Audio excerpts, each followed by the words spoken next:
Les clés, le téléphone et le portefeuille. On vérifie toujours qu'on les ait bien sur nous avant de sortir, pas vrai? Mais si je vous disais qu'avec seulement quelques objets en plus, vous pourriez gérer 90% des galères du quotidien? On va parler d'un sujet qui peut avoir un impact sur votre manière de vivre, l'EDC, ou Everyday Carry. En français, ça veut simplement dire « ce qu'on porte tous les jours ». Mais attention, on ne parle pas de vêtements. On parle des objets que vous gardez sur vous et qui peuvent vous sauver la mise à tout moment. Je vois déjà certains se dire « encore un truc pour nous faire acheter des gadgets ». Pas du tout. L'EDC, c'est avant tout une philosophie basée sur 3 piliers. L'utilité, chaque objet doit servir régulièrement. La préparation, être prêt pour les imprévus du quotidien. La personnalisation, adapter son EDC à son style de vie. Et vous savez quoi? Vous avez déjà un EDC sans même le savoir. Et vous n'avez peut-être rien à acheter.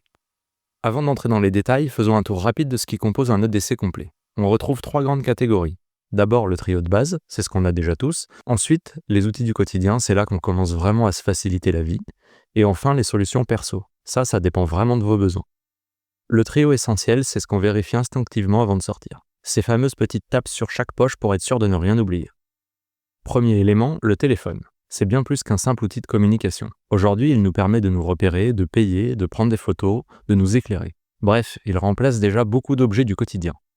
Le deuxième élément indispensable, c'est le portefeuille. La tendance est clairement au minimalisme. L'idéal est d'avoir un modèle fin et compact contenant le minimum. Des cartes de paiement et un peu d'espèces. Même si le téléphone peut se substituer aux cartes, le cash nous permettra d'acheter dans n'importe quelle condition. Ensuite, notre base administrative, comme notre carte d'identité, permis de conduire et nos cartes vitales et mutuelles. Les clés maintenant. Le secret ici, c'est l'organisation. Que ce soit pour des raisons de sécurité ou de légèreté, il faut prendre uniquement les clés utiles au quotidien et les autres sont rangées à la maison, simple, efficace. Voyons maintenant ces fameux outils qui vont au-delà du basique. Pour moi, il y a 3 concepts essentiels dans les outils du quotidien. De quoi couper, de quoi s'éclairer et de quoi garder la notion du temps. Pour toutes ces situations où il faut ouvrir, couper, ajuster, personnellement, j'ai un petit couteau multifonction qui me suit partout. Vous pouvez choisir un couteau, une pince multifonction ou des ciseaux. De quoi s'éclairer, parce qu'on a toujours besoin de voir clair. Une petite lampe compacte fait largement l'affaire. Et si vous n'avez plus de batterie sur votre téléphone, vous serez sauvé. La montre, c'est plus qu'un simple accessoire, c'est un vrai choix pratique. Pas besoin de sortir son téléphone pour regarder l'heure, et surtout pas de risque de se faire happer par les notifications. On reste concentré sur l'essentiel. Maintenant qu'on a nos outils de base, on peut adapter notre EDC selon nos besoins. Pour certains, c'est une batterie externe parce qu'ils sont toujours en déplacement, pour d'autres, c'est une petite trousse de premiers soins, surtout quand on a des enfants. On peut choisir parmi ces 6 grandes catégories.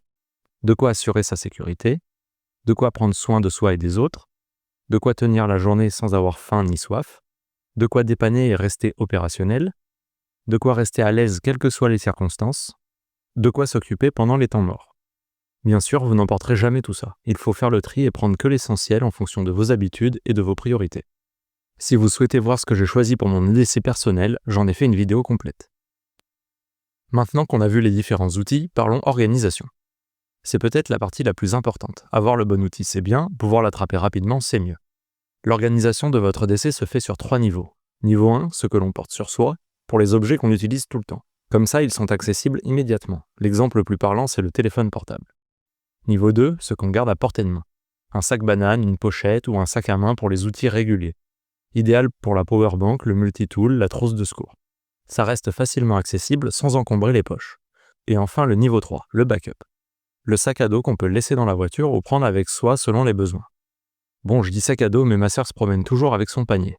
On y met des trucs plus spécifiques comme du matériel photo, un ordinateur portable ou même des habits de rechange. C'est pratique pour les longues journées ou les situations particulières. L'important n'est pas d'avoir le système parfait dès le début, mais de trouver une organisation qui vous correspond. Que ce soit un sac à dos tactique ou un panier, l'essentiel c'est que ça fonctionne pour vous. Parlons maintenant de la partie la plus importante. Comment choisir les bons objets pour votre EDC? J'ai une méthode simple en 3 questions que je vais partager avec vous. La première question à se poser, c'est celle de l'utilité réelle. Et là, il y a 2 types d'objets. Les outils du quotidien, ceux qu'on utilise régulièrement, on ne parle pas d'une fois par mois ou au cas où.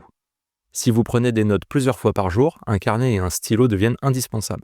Si vous ouvrez souvent des colis, un petit couteau trouve naturellement sa place dans votre EDC. Mais attention, il y a une nuance importante.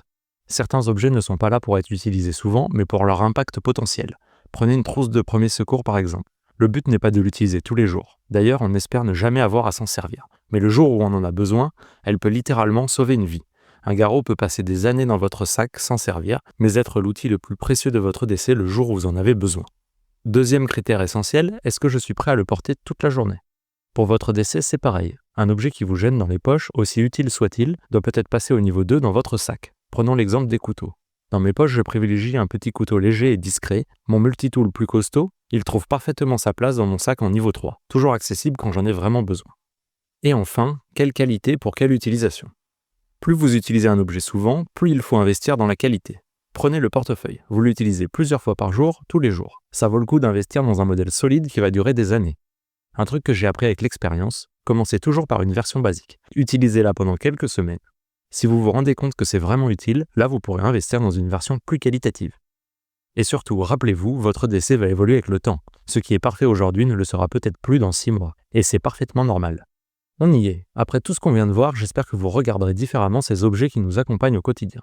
Le DC, c'est pas juste une liste d'objets à avoir, c'est une façon de penser. Je vous encourage à observer vos habitudes quotidiennes, identifier vos vrais besoins, expérimenter différentes configurations et surtout s'inspirer. D'ailleurs, en parlant d'inspiration, que ce soit en vidéo, sur les réseaux sociaux ou les blogs, vous trouverez une communauté de passionnés. Il y a forcément quelqu'un qui partage votre vision. Si vous voulez voir mon EDC en détail, c'est par ici.